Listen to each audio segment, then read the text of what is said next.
नमस्कार, बहुत स्वागत है आप सभी का हमारी खास पेशकश में 2025 के सियासी सितारे। मैं हूं आपके साथ शीनम शर्मा। 2025 नव वर्ष की आपको बहुत शुभकामनाएं। कई लोगों के लिए ये साल खास रहने वाला है। खास तौर पर हम बात करेंगे राजनेताओं की। कुछ लोगों को इस साल तरक्की मिलने वाली है, कार्यक्षेत्र में सफलता मिलने वाली है, तो कई लोगों को चुनौतियों का भी सामना करना पड़ेगा, क्योंकि साल 2025 ग्रह गोचर के माध्यम से बहुत महत्वपूर्ण रहेगा। सियासी दिग्गजों के लिए 2025 कैसा रहेगा, इस शो में हम आपको बताएंगे। और 2025 में सियासी नेताओं को कौन सी चुनौतियों से निपटना पड़ेगा, ये भी आपको बताएंगे। और साथ ही देश के सियासी दिग्गजों के लिए कैसी उनकी किस्मत रहेगी, 2025 में कितनी बड़ी कामयाबी उन्हें मिलेगी, किसे परेशानियों का सामना करना पड़ेगा, सियासी नेताओं के लिए कैसा रहेगा साल 2025। जानने के लिए हमारे साथ स्टूडियो में इस वक्त 3 खास मेहमान जुड़ चुके हैं। वाणी आर्य जी हमारे साथ मौजूद हैं, अंक शास्त्र के तरीके से हमें बताएंगी कि उस दृष्टि से कैसा रहने वाला है सियासी नेताओं का ये साल। हमारे साथ राज मिश्रा जी हैं, ज्योतिषाचार्य। बहुत स्वागत है आपका राज मिश्रा जी न्यूज़ 18 पर। हमारे साथ राकेश चतुर्वेदी जी भी जुड़े रहेंगे और वो भी हमें बताएंगे कि ज्योतिष के हिसाब से राजनेताओं के लिए ये साल कैसा रहेगा। तो आइए शो की शुरुआत करते हैं और सबसे पहले सियासी दिग्गजों का किस्मत कनेक्शन हम जानेंगे पीएम मोदी को लेकर। प्रधानमंत्री नरेंद्र मोदी के लिए कैसा रहेगा ये साल। सबसे पहले मेरा सवाल आपसे राज मिश्रा जी।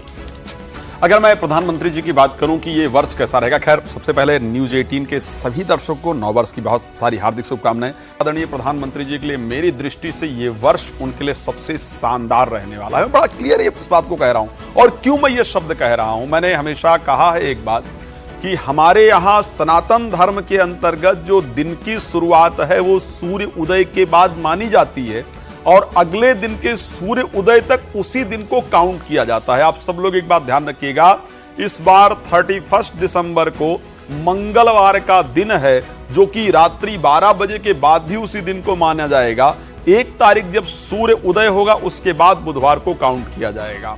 तो सबसे पहले ये वर्ष उसका है जो सनातन का है। मैं बार बार इस शब्द को कह रहा हूं और कई कार्यक्रम में इस शब्द को बोल चुका हूं कि ये वर्ष उसका है जो वास्तविकता में सनातन का है। और अगर सनातन को विशेष कोई फॉलो करता है, धर्म को फॉलो करता है, तो मैं उसमें मोदी जी को सर्वप्रथम दृष्टि में देख सकता हूं। हाँ, और एक सबसे इंपॉर्टेंट चीज है, मैं क्यों ये शब्द और कह रहा हूं उनके लिए बेहतर होगा, क्योंकि मोदी जी का जन्म लग्न भी वृश्चिक है और राशि भी उनकी वृश्चिक है। पंच महापुरुष योगों में से एक रोचक नामक योग प्रधानमंत्री जी की कुंडली के अंतर्गत विद्यमान है। बहुत दूसरी इंपॉर्टेंट चीज क्या है, इस टाइम दशा भी उनकी मंगल की ही चल रही है, जो कि सबसे बेहतरीन प्लैनेट हैं उनकी कुंडली के लिए। मेरे दृष्टि से अगर हम लकी नंबर की बात करें, क्योंकि 9 नंबर मंगल को रिप्रेजेंट करता है और ये वर्ष मंगलवार से प्रारंभ हो रहा है और प्रधानमंत्री जी की मंगल की दशा भी चल रही है। प्रधानमंत्री जी की वृश्चिक राशि भी है जिसके स्वामी भी मंगल है। इट मींस कि अगर मैं 9 के अंक की बात करूं, जनरली पिछले वर्ष ये चर्चा हो रही थी कि साहब 8 का अंक मोदी जी का है और 8 का अंक मोदी जी को बहुत कुछ बनाएगा, बहुत कुछ करेगा। मैं इस बात से पिछले वर्ष भी सहमत नहीं था और किसी भी चैनल या किसी भी सोशल मीडिया पर आपने इससे रिलेटेड मेरा वीडियो नहीं देखा होगा।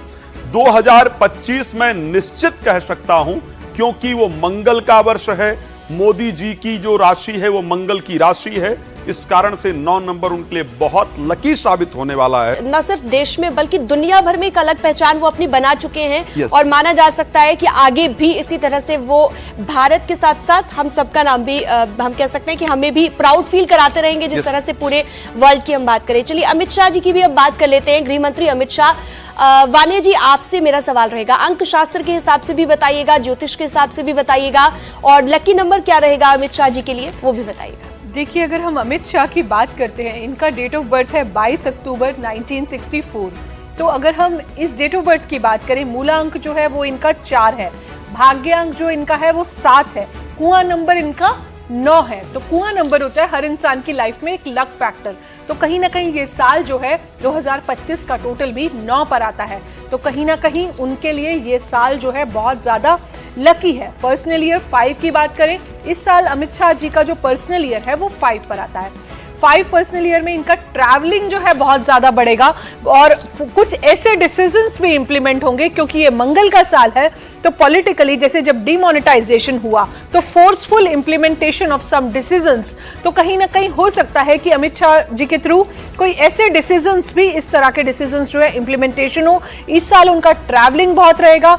मल्टीटास्किंग उनका बहुत ज्यादा बढ़ेगा। एक कॉशन ऑफ एडवाइस उनको यह है कि वो थोड़ा सा अपनी नींद का अगर पूरा ध्यान रखें तो ये साल उनके लिए लकी होगा। अच्छा, कोई टिप भी आप अगर देना चाहें उन्हें कि जैसा आप बता रही थी कि साउथ डायरेक्शन में अगर वो तमाम चीजें करेंगे तो बेहतर होगा, ऐसा कोई टिप आप अमित शाह जी को मैं बोलूंगी कि इस साल अगर आप रेड कलर को थोड़ा ज्यादा यूज करते हैं, अपनी साउथ डायरेक्शन में जो भी आपके अवार्ड सर्टिफिकेट मेडल्स हैं वो लगा दें। अपनी साउथ वॉल पर आप हनुमान जी की तस्वीर लगा सकते हैं। एक रेड कलर का ट्रायंगल जो है वो भी अगर आप अपनी साउथ वॉल पर अगर बना देते हैं तो उनकी लाइफ में, ऑलरेडी वो बीजेपी के चाणक्य हैं लेकिन उनकी फेम और में और ज्यादा it's like icing on the cake, तो वो उनकी लाइफ में और ज्यादा एनहांसमेंट लाएगा। हो सकता है कि लाइक उनको किसी फीमेल की वजह से भी काफी ज्यादा लाभ हो, चाहे वो कोई फीमेल मिनिस्टर हो या फिर उनकी घर की फैमिली की फीमेल्स हो, तो कहीं ना कहीं अगर वो फीमेल्स का कहीं ना कहीं इन्वॉल्वमेंट उनके पॉलिटिकल या वैसे डिसीजंस में भी लेंगे तो उनके लिए बिल्कुल लकी कह रहेगा। सकते हैं कि अगर अमित शाह जी के लिए ये साल अच्छा रहेगा तो बीजेपी के लिए भी जाहिर तौर पर अच्छा रहेगा।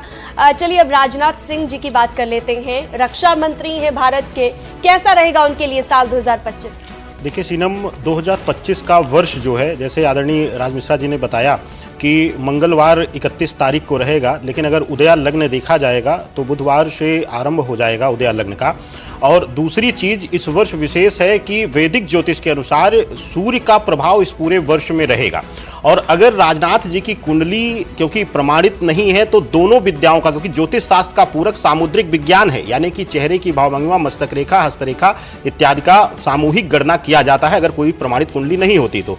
अगर उस अनुसार देखा जाए तो जो वैदिक ज्योतिष का सामुद्रिक विज्ञान इशारा करता है कि गुरु, सूर्य और शुक्र प्रधान कुंडली इनकी है। अगर आप देखेंगे कि इनके फैसले बड़े शालीनता पूर्वक होते हैं, कभी भी इनको आक्रामक होते हुए आपने नहीं देखा होगा। चाहे उत्तर प्रदेश की राजनीति के मुख्य चेहरा थे तब भी, अब भारतवर्ष की सरकार में इस समय जब से मुख्य चेहरा है तब भी बहुत शालीनता पूर्वक निर्णय लेते हैं। तो ऐसी स्थिति में सूर्य प्रधानता और शनि का गुरु की राशि में आना तो इनके लिए अत्यंत लाभप्रद रहने वाला है। राजनाथ सिंह के लिए इस वर्ष जो सूर्य बुध का जो प्रभाव है इस वर्ष इनके प्रभाव में वृद्धि करेगा, इनसे बड़े फैसले करवाएगा और शालीनता पूर्वक बड़े फैसले लेंगे। थोड़ा सा हेल्थ इश्यूज रहेंगे और बाकी ओवरऑल उनके लिए ये साल अच्छा रहने वाला है। और चलिए अब कांग्रेस पार्टी की भी बात कर लेते हैं। राज मिश्रा जी, आपसे मेरा अगला सवाल रहेगा, कांग्रेस पार्टी की नेता सोनिया गांधी, उनके लिए कैसा रहेगा साल 2025? अगर हम सोनिया गांधी जी को लेकर के देखते हैं कि सोनिया गांधी जी का कर्क लग्न के अंतर्गत जन्म हुआ है और अगर उनके और कर्क राशि वालों को तो कहते हैं बहुत ज्यादा स्ट्रगल करना पड़ता है। उनकी कर्क राशि नहीं है। खैर, सोनिया गांधी जी ने स्ट्रगल किया है, इसमें कोई दो राय नहीं है, लेकिन कर्क लग्न के अंतर्गत जन्म हुआ है और मिथुन राशि के अंतर्गत जन्म हुआ। अगर मैं वर्ष के प्रारंभ को लेकर के सोनिया गांधी जी को बात करूं ना, कि वर्ष के प्रारंभ जो रहेगा वहां पर, क्योंकि बृहस्पति गोचर करने वाले हैं आपके 12th हाउस के अंतर्गत वृष राशि में, 18 मई को बृहस्पति परिवर्तन करके आगे जाएंगे। और उसके साथ अगर मिथुन के लिए मैं देखता हूं वो वहां पर रहेंगे। मिथुन राशि के लिए जो शनि की भी पोजीशन रहेगी वो बहुत बेहतरीन नहीं रहने वाली है। तो जो वर्ष का स्टार्टिंग टाइम रहेगा बिफोर मई, वो सोनिया गांधी जी के लिए बहुत सारे तनाव को देने वाला होगा, बहुत कुछ हैंडल करने की आवश्यकता होगी। एक बात ध्यान रखिएगा, राहुल गांधी जी पार्टी लीड जरूर कर रहे हैं, खड़गे साहब अध्यक्ष जरूर हैं, इसमें कोई दो राय नहीं है, लेकिन अगर एक्चुअल पार्टी पर अभी भी लोगों का अगर भरोसा तो सोनिया गांधी जी पर, ठीक है, उस परिस्थिति के अंतर्गत बृहस्पति का 12th हाउस में जाकर के गोचर करना, वर्ष प्रारंभ के अंतर्गत वृष राशि के अंतर्गत गोचर करना उनके लिए बहुत बेहतरीन नहीं होगा। कैसा रहेगा साल 2025 यूपी की सियासत के लिहाज से और सीएम योगी के लिए? सबसे पहले एक बात सीनम जी मैं बता देता हूं कि वैसे भी यूपी हमेशा पॉलिटिकल एक गढ़ रहा है। किसी अगर ये कहा जाए कि दिल्ली का जो सिंहासन है ना वो यूपी से होकर के ही आता है तो ये गलत नहीं होगा और ये हमेशा रहा भी है। बिल्कुल। मैं 2025 में एक बात बड़ा क्लियर कह सकता हूं, आपने यूपी की बात की है, सबसे अधिक अगर न्यूज आपको देखने को मिलेगी राजनीतिक बदलाव में, सबसे इंपॉर्टेंट अगर योगदान कहीं रहने वाला है। इवन मैं एक बात और कह रहा हूं, बड़ा क्लियरिटी के साथ कह रहा हूं, जो एस्ट्रोलॉजिकल पॉइंट्स कह रहे हैं उस पर बता रहा हूं ये बात। आपको उत्तर प्रदेश से 2025 में केंद्रीय मंत्रिमंडल के अंतर्गत भी कुछ खास लोग दिखने वाले हैं। प्रदेश के मुखिया के बारे में भी बता दीजिए। अगर मैं योगी आदित्यनाथ के लिए प्रदेश कैसा के रहेगा? मुखिया की अगर मैं बात करूं ना, तो प्रदेश के मुखिया के लिए भी मुझे 2025 बेहतर लग रहा है। 2024 में लोकसभा इलेक्शन के अंतर्गत बहुत सारी चीजें रही, उसको लेकर के बहुत सारे प्रश्न उठाए गए। मुख्यमंत्री बदलने जाने वाले हैं, या ऐसा होने वाला है, वैसा होने वाला है। मुख्यमंत्री आदरणीय योगी आदित्यनाथ जी का सिंह लग्न के अंतर्गत जन्म हुआ है, कुंभ राशि के अंतर्गत जन्म हुआ है, और उसके बाद इस वर्ष में शनि उनकी राशि चेंज करके अगले राशि यानी मीन में गोचर करने वाले हैं 30 मार्च में। इस टाइम शुक्र की महादशा और शुक्र की अंतर्दशा चल रही है। संयोग देखिए, शुक्र योगी जी के 10th हाउस के स्वामी हैं, और उसके साथ 9th हाउस जो सबसे प्रबल राजयोग कारक हाउस कहा जाता है, मंगल के साथ जाकर 11th हाउस में बैठे हैं। बुध 5th हाउस से उस पर दृष्टि दे रहे हैं। ये एक प्रबल राजयोग कारक अगर संयोग कहा जाए तो ज्योतिषीय दृष्टि से है। 2025 में योगी जी को जितनी अटकलें लगाई गई हैं 2024 के अंतर्गत आफ्टर इलेक्शन, वो सभी अटकलें झूठी साबित होती दिखेंगी। उनके जो डिसीजंस हैं, केंद्र भी उनकी सराहना करेगा और उनको केंद्र से अच्छा खासा सपोर्ट मिलता हुआ दिख रहा है। और 2025 में योगी जी का जो स्पेशल एक फोकस रहेगा, वो उत्तर प्रदेश में सबसे बेहतरीन जो कार्य के लिए, नौकरियों के डेवलपमेंट में, फाइनेंशियल डेवलपमेंट के लिए और काफी इंडस्ट्री को वहां पर लेके आने पर उनका फोकस रहेगा। 2025 में योगी जी उत्तर प्रदेश के लिए कुछ बहुत इंपॉर्टेंट डिसीजंस लेने वाले हैं और जो काम के होंगे। एक बात और मैं बता रहा हूं, आप लोग नोट करके रख सकते हैं, क्योंकि शुक्र की दशा होगी, शुक्र की अंतर्दशा होगी और शुक्र एकादश भाव में बैठे हैं, तो 2025 में योगी जी मीडिया इंडस्ट्री के लिए, फिल्म इंडस्ट्री को भी ज्यादा प्रोत्साहित करने के लिए कोई ना कोई डिसीजन लेंगे। उनके लिए भी उत्तर प्रदेश के अंतर्गत विशेष व्यवस्था की जाएगी। तो ये सब चीजें करने वाले हैं योगी जी की दृष्टि से। अगर मैं देखूं, अगर मैं उनके कुंडली को उठा करके देखूं, मैं 2025 में उनको बहुत बेहतरीन परिस्थिति के अंतर्गत आते हुए देख पा रहा हूं। बिल्कुल। तो देखिए, बहुत सारे राजनेता ऐसे होते हैं, मेहनत बहुत करते हैं, स्ट्रगल बहुत करते हैं वानिया जी, लेकिन फिर भी नहीं पहुंच पाते, क्योंकि आपकी कुंडली में राजयोग होना भी बहुत जरूरी होता है। चलिए, समाजवादी पार्टी के अध्यक्ष अखिलेश यादव की अब बात कर लेते हैं। उनके लिए साल 2025 कैसा रहेगा वानिया जी? देखिए शीनम जी, अगर हम अखिलेश यादव जी की कुंडली की बात करते हैं तो 1 जुलाई 1973 ओवरऑल देखिए, मूलांक 1 है, भाग्यांक 1 है, कुआं नंबर 9 है, लेकिन पर्सनल ईयर जो है इस साल 8 है। कुछ चीजें उनके लिए सपोर्टिव हैं, लेकिन उनके लिए न्यूट्रल ईयर रहेगा। पर्सनल ईयर 8 जो है इनको काफी ज्यादा मेहनत करवाने वाला है। ठीक है, अब आगे बढ़ते हैं और हमारे अगले राजनेता उत्तर प्रदेश के डिप्टी सीएम ब्रजेश पाठक हैं, जिनकी हम बात करने जा रहे हैं। राकेश जी, उनके लिए भी बताइए कि साल 2025 में क्या कहते हैं उनके सितारे। देखिए सीनम जी, ब्रजेश पाठक जी का, आदरणीय ब्रजेश पाठक जी की जो कुंडली है वह गुरु, राहु और मंगल प्रधान है। यही एक कारण है कि चाहे इनके छात्र जीवन से लेकर के आज तक के जीवन में जो इनका आक्रामक रुख रहा है, जैसा कि आप सबने देखा होगा कि आकस्मिक रूप से अस्पतालों में चले जाना, वहां पर साफ सफाई करना, तो इनका क्रोध ऐसा नहीं कि दूसरे को प्रताड़ित करके वह दूसरों को सीख देने में विश्वास करते हैं, इसीलिए गुरु प्रधान कुंडली है। तो ऐसी अवस्था में 2025 वर्ष का अगर अध्ययन किया जाए तो गुरु जो है मिथुन राशि में गोचर करेगा।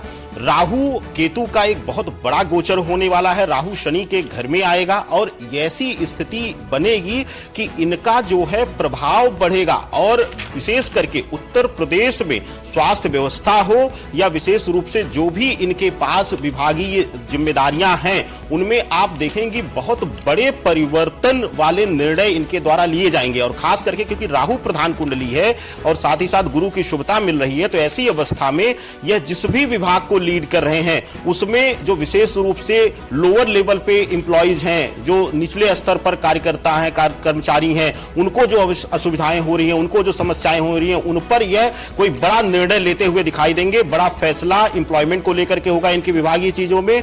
और 2025 वर्ष के मध्य बीतने के बाद, यानी मई जून बीतने के बाद आप देखेंगे कि इनका जो रुख है, इनका जो रवैया है और आक्रामक हो जाएगा। अब बात कर लेते हैं कांग्रेस सांसद राहुल गांधी की। हर बार इन्हें लेकर प्रेडिक्शंस की जाती है अलग अलग तरह की। राज मिश्रा जी, इस बार क्या प्रेडिक्शन करना चाहेंगे आप 2025 को लेकर? मैं एक बार सीनम जी बड़ा स्पष्ट कहूंगा राहुल गांधी जी को लेकर के कि जो वर्तमान, खैर उनके साथ हमेशा एक ऐसी परिस्थिति रही, कुछ ना कुछ विवाद जुड़ ही जाता है। कुछ दिन पहले वो लोकसभा लोकसभा के अंतर्गत धक्का मुक्की को लेकर के विवाद जुड़ गया। ऐसे बहुत सारे विवाद होते रहते हैं।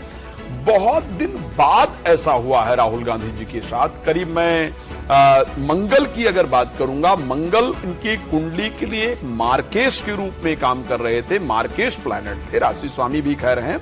लेकिन इस बार वो अपना जो मंगल की दशा उनकी है मार्केश की, वो चेंज हुई है। राहु की महादशा राहुल गांधी जी के ऊपर 2025 में पूरी रहने वाली है। अब एक बड़ा इंपॉर्टेंट विषय है राहुल गांधी जी को लेकर के। 2025 में 18 वर्ष के बाद राहु वहां गोचर करने जा रहे जहां राहुल गांधी जी की कुंडली में बैठे हुए हैं। ये बड़ा डिफरेंट है। 10th हाउस के अंतर्गत बैठे हैं और 10th हाउस में ही गोचर करने जा रहे हैं। 2-3 चीजें नोट करा रहा हूं, प्लीज इसको नोट कर लीजिएगा, ध्यान रखिएगा। मार्च के बाद 14th ऑफ मार्च को राहु जाएंगे कुंभ राशि के अंतर्गत। उसके बाद आप देखेंगे राहुल गांधी जी को जनरली या तो आप सफाई करते हुए देखेंगे या आप मैकेनिक इत्यादि, पिछले भी 2024 में भी उन्होंने इस प्रकार के काम किए थे, कुछ जाकर के मोटरसाइकिल वगैरह ठीक कर रहे थे। 2025 के अंदर भी उनको जनरली गाड़ियों को ठीक करते हुए, ऑटो इत्यादि वालों से बात करते हुए और उसके साथ खेतों में कार्य इत्यादि करते हुए और साथ में नाले इत्यादि की सफाई में भी जाते हुए देख पाएंगे। बड़ा क्लियर कह रहा हूं। जो मंगल की महादशा खत्म हुई है ना, पहले की अपेक्षा आप 2025 में राहुल जी की छवि को आगे बढ़ता हुआ देख पाएंगे, ध्यान रखिएगा। चलिए इस पर हम देखेंगे कि क्या कुछ रहता है उनके लिए 2025 में। अब प्रियंका गांधी की भी बात कर लेते हैं, कांग्रेस की सांसद है। वानिया जी क्या कहेंगे उनके बारे में 2025 को लेकर? प्रियंका गांधी की अगर हम बात करते हैं तो मूलांक 3 है, भाग्यांक 5 है, पर्सनल ईयर 4 है, हुआ नंबर 5 है, करंट एज जो है 52 है, एज का टोटल जो है कहीं ना कहीं 7 पर आता है। तो ये साल जो है मुझे ऐसा लगता है कि जो उनकी पार्टी के नॉर्मल वर्क है वो उसी में ही आगे बढ़ती रहेंगी। इनफैक्ट उसी में ही वो रिसर्चेस करेंगी कि क्या कुछ वो नया अपनी पार्टी में जो है इम्प्लीमेंट कर सकते हैं। इंट्यूशन जो है इस साल उनकी काफी स्ट्रांग होगी, चीजों की तह में घुसेंगी, क्योंकि कहीं ना कहीं जो है उनका टोटल जो है इस टाइम जो इनकी करंट एज का वो 7 पर आ रहा है, तो चीजों के इन डेप्थ ये जाएंगी। पर्सनल ईयर 4 है तो कहीं ना कहीं ऑसिलेशन रहेगा, अप एंड डाउन रहेगा, मेहनत बहुत कराएगा इनसे, बट कहीं ना कहीं चीजों में इनको कंफ्यूजन्स भी होंगी, थोड़ा सा इमोशनल होके भी जो है इस साल ये डिसीजंस लेंगे। ठीक है, बसपा सुप्रीमो मायावती की अब बात कर लेते हैं। राकेश जी इस पर हमें बताएंगे कि उनके लिए क्या कहते हैं सितारे 2025 के। देखिए सीनम जी, मायावती जी के लिए अगर देखा जाए तो उनके पंचम भाव में राहु मंगल शनि विराजमान है और चंद्र बुध जो है सप्तम भाव में है। तो ऐसी अवस्था में राहु मंगल शनि एक साथ रहने के कारण आप देखेंगे कि एकदम से रूलिंग नेचर इनका हमेशा रहा है। जब ये अपने यंग अवस्था में थी और एक सीएम के रूप में थी तो, और साथ ही साथ पार्टी के भी प्रभाव में अगर देखेंगे आप तो इनका एक रूलिंग नेचर रहा है। लेकिन इस साल 2024 में तो काफी लॉस हुआ है और 2025 का वर्ष भी जो सीनम जी है इनके लिए वह देखा जाएगा, तो क्योंकि मंगल राहु की युति है और शुरुआती वर्ष के शुरुआत में एक लंबे समय तक मंगल जो है वह अच्छा प्रभाव इनके लिए नहीं दे रहा है और शनि का भी जो प्रभाव है वह शुभकारी इनके लिए नहीं है। और साथ ही साथ शनि जब गोचर कर जाएगा तो वहां भी इनके लिए पीड़ा मिलने वाली सबसे बड़ी दिक्कत इनको आने वाली है 2 विषयों पर। पहला, इनके शारीरिक स्वास्थ्य पीड़ा के लिए कोई सर्जरी इत्यादि की नौबत आना, शारीरिक पीड़ा मिलना, रोगों से घिरे हुए रहना। दूसरा, किसी पुराने कानूनी वाद विवाद में भी यानी कि कुछ कानूनी दावपेच में भी इनकी मुसीबतें बढ़ती हुई दिखाई दे रही हैं। बिल्कुल संभल कर रहना होगा इन्हें 2025 में, ऐसा आपका कहना है। आजाद समाज पार्टी के राष्ट्रीय अध्यक्ष और सांसद चंद्रशेखर रावण जी की अब बात कर लेते हैं। इस पर राज मिश्रा जी आप बताइए कि इनके लिए क्या कुछ अलग रहेगा और इनकी कितनी अहमियत उत्तर प्रदेश की सियासत में बढ़ने वाली है। चंद्रशेखर रावण जी का जो डेट ऑफ बर्थ मुझे 1986 का प्राप्त हुआ है, 3 दिसंबर का। वृश्चिक लग्न के अंतर्गत जन्म होता है और जो जन्म की राशि है वह धनु है। इस कुंडली के अंतर्गत एक बड़ा इंपॉर्टेंट पार्ट है। चंद्रशेखर रावण जी ने जो मायावती का वोट बैंक था मायावती जी का, उसको कैप्चर करने का प्रयास किया, बट मुझे लगता है कि वो दलित नेता के रूप में उभर करके अपने आप को ला नहीं पाए, उस पोजीशन पर पहुंच नहीं पाए। एस्ट्रोलॉजिकली देखा जाए तो आखिर इसका रीजन क्या रहा, क्यों ऐसा हुआ कि जो मायावती जी का इंपॉर्टेंट वोट था, जबकि मायावती जी के वोटर के पास इस टाइम पर और कोई ऑप्शन नहीं बचा है, कि वो किसी, अब वो कुछ वोटर जो है वो बीजेपी के पास चला गया है। जनरली उसको योगी जी ने और मोदी जी ने अपनी भाषा और अपने कार्यशैली से उसको अपने पास लाने का प्रयास किया, वो बीजेपी में आया। लेकिन कुछ वोटर अभी भी तलाश रहा है कि मेरे लिए एक्चुअल पार्टी कौन सी है जहां पर मुझे जाना चाहिए। यहां पर चंद्रशेखर रावण जी ने उसका प्रयास किया, सफलता उसमें नहीं प्राप्त हुई। रीजन क्या रहा? शनि और सूर्य का उनकी कुंडली में 16 डिग्री पर सूर्य, 18 डिग्री पर शनि का होना, जो एक पितृदोष का निर्माण करता है, जो आपके मेहनत के अकॉर्डिंग रिजल्ट नहीं दे पाया और किसी न किसी विवाद से आप सदैव गिरते रहे। 2025 में चंद्रमा की महादशा से गुजर रहे होंगे, शुक्र की अंतर्दशा से गुजर रहे होंगे। शुक्र 7th हाउस और 12th हाउस के स्वामी हैं, मार्केश रहने वाले हैं। कुछ बहुत खास 2025 में कर पाए वो नहीं दिखता है, लेकिन हाँ, भविष्य में मैं चंद्रशेखर रावण को एक केंद्रीय मंत्री के पोजीशन तक पहुंचते हुए देख रहा हूं। ये मैं यहां क्लियर प्रेडिक्ट कर रहा हूं। यानी कि इनका राजनीतिक भविष्य तो बहुत बढ़िया है, लेकिन 2025 में कुछ खास नहीं है। ठीक है, अब ओपी राजभर जी की भी हम बात करेंगे, लेकिन उससे पहले समाजवादी पार्टी के नेता शिवपाल यादव जी की बात कर लेते हैं।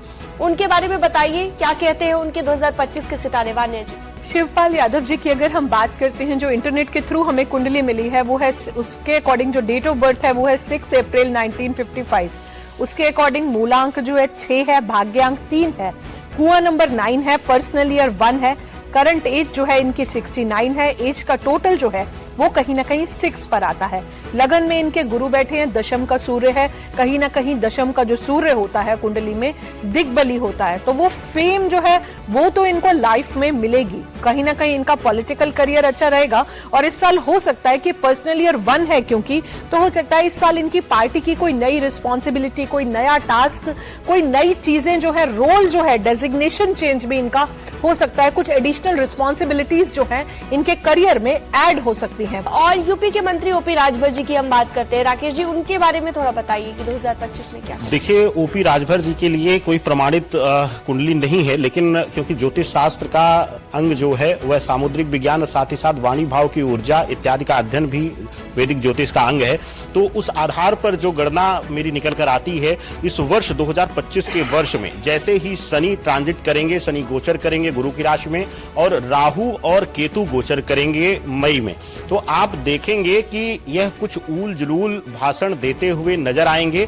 जिसकी वजह से हो सकता है इनके समाज के लोग ही थोड़ा सा इनसे कटते हुए या विरोध में दिखाई दें, लेकिन राजनीतिक रूप से अभी इनकी कुंडली मजबूत है।